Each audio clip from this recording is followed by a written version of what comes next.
You finished that study? Yeah, I went to Aruba. There Why Aruba? I liked Aruba because we did go a lot to vacation there as a kid, and I liked it. I like Aruba. You had family there, or you? I did have family. One of my uncles. So when you went there, did you stay with them, or you? No, we did stay a lot with them, but I stayed on myself. And I lived for 4 years in Aruba. Wow. By yourself? By myself. So that's, and you're like 19? I was at that time 17. So you're just a young teen and you're by yourself living in Aruba? Yeah, I did. We did have the apartment where I was staying was behind a house.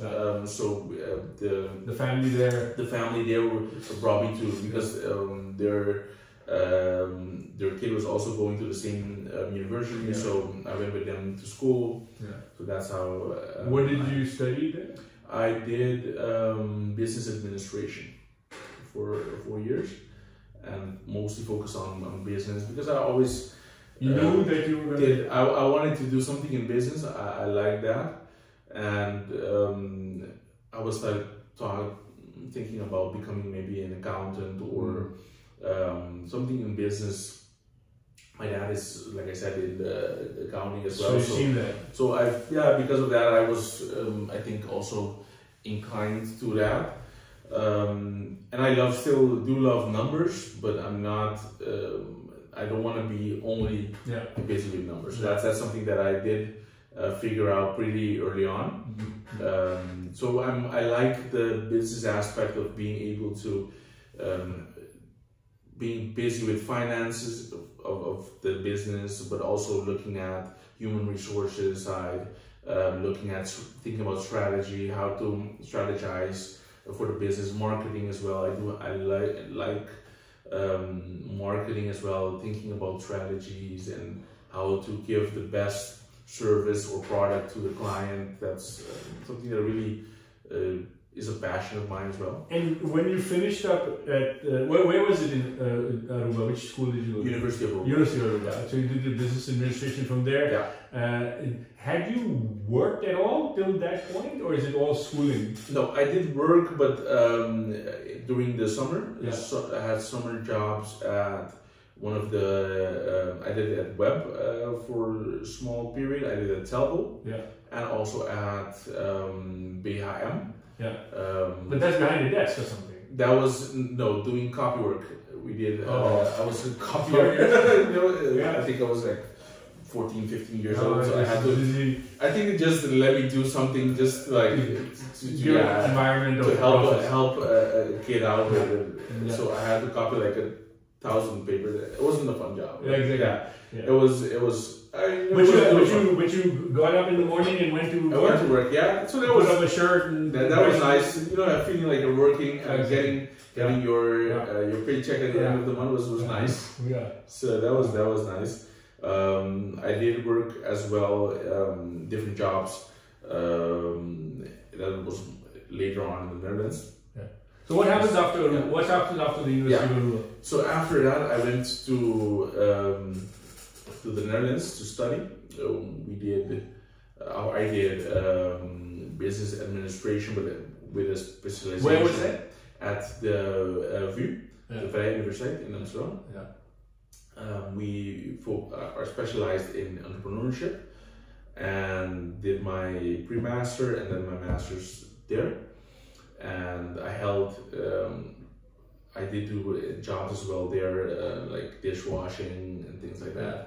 You know, had you of course traveled to the Netherlands a number of times before that, so you knew the Netherlands, but you never lived in the Netherlands before. This is the first time you lived. So here you're now leaving the sort of the Caribbean ABC environment, and for the first time really going far, living by yourself. In Amsterdam.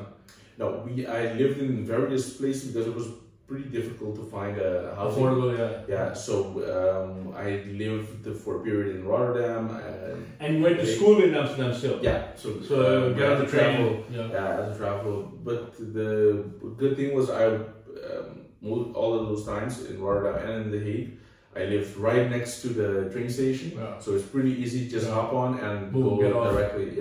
And the train station ends up pretty close to the school, so it's just one ride mostly. Was there family there too, or no? You were by I did have some family, cousins, uncles, or something. Aunts there as well.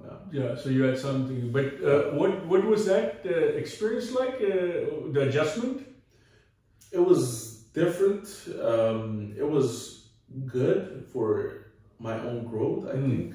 Because now you're 23. No, I think 20 or 21. Oh, okay, still in that range. And I was, it's good to see. Naturally, I have been to the Netherlands before, and also the US.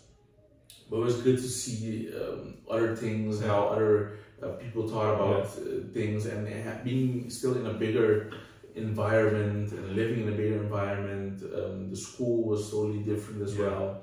So it was a very good growth period for me as well. And I think that was the real, I remember that moment, a certain period in that right before I came back, that I got like a real drive, like I want to come back to it. I don't know if it was a cold or what it was, but it was, I remember being at my, the home that we had, and being there and just looking up everything about Bonaire. And while you were in the so the student housing that we have there, and I was just like looking up different things about Bonaire and thinking about ideas. And I've always had this like ideas, more business side of what I wanted to do I wanted to bring things that I know aren't here. I wanted to bring to the island. And I remember still, and it's always been something that, like I said, I've thought about like doing, opening a business, but mostly things that aren't yet established on the island. And I was looking at pictures of the island and looking at the reviews of what people are saying about Bonaire on these different like TripAdvisor, and looking at how we rank on certain things, looking at the underwater activities, and really getting another side of the island of seeing how people see it, and a lot of YouTube as well. And I think I realized that this island is Exactly. There's so much potential and so much that it has to offer, and that we don't even know it. We don't even know it as people that are living here, and we take it for granted because you live here, you just ride by the sea and you don't even look. The blue water. And you have these tourists like, oh my god, looking at it, or just driving. Like, pelican. See the fish. And you just get caught up in the daily. So you get caught up in the daily life and daily things without appreciating what you have. And it was, I think, at that moment that I really it hit you. That wow, this island has so much to offer, so much things, so much beauty, and we're not realizing it. And did you talk to people about this? I had a few friends of mine that were also from Bonaire, that I was talking about ideas. I was talking about ideas of areas, of how to develop certain areas as well. And I was like, talking with them. Did they think you were crazy? Did they support you? They did. There he goes again with his dreams about Bonaire. Yeah, I don't think nobody thought I was crazy, but they did ask like, okay, how are you going to do that? Or how do you see certain things? And I think I had a certain view of what to do that has gradually also changed. But it was at that moment that really I got to think like, okay, I don't want to come back and really give support. And so I was like finishing up I had finished all the exams that I needed to finish, and I only had to do my final thesis. And I said, okay, I'm going to come back to Bonaire. I'm going to do something, because I'm excited about Bonaire right now. So I want to do something really, a thesis about Bonaire, and I'm going to write something about that. I had different ideas in mind. So I said,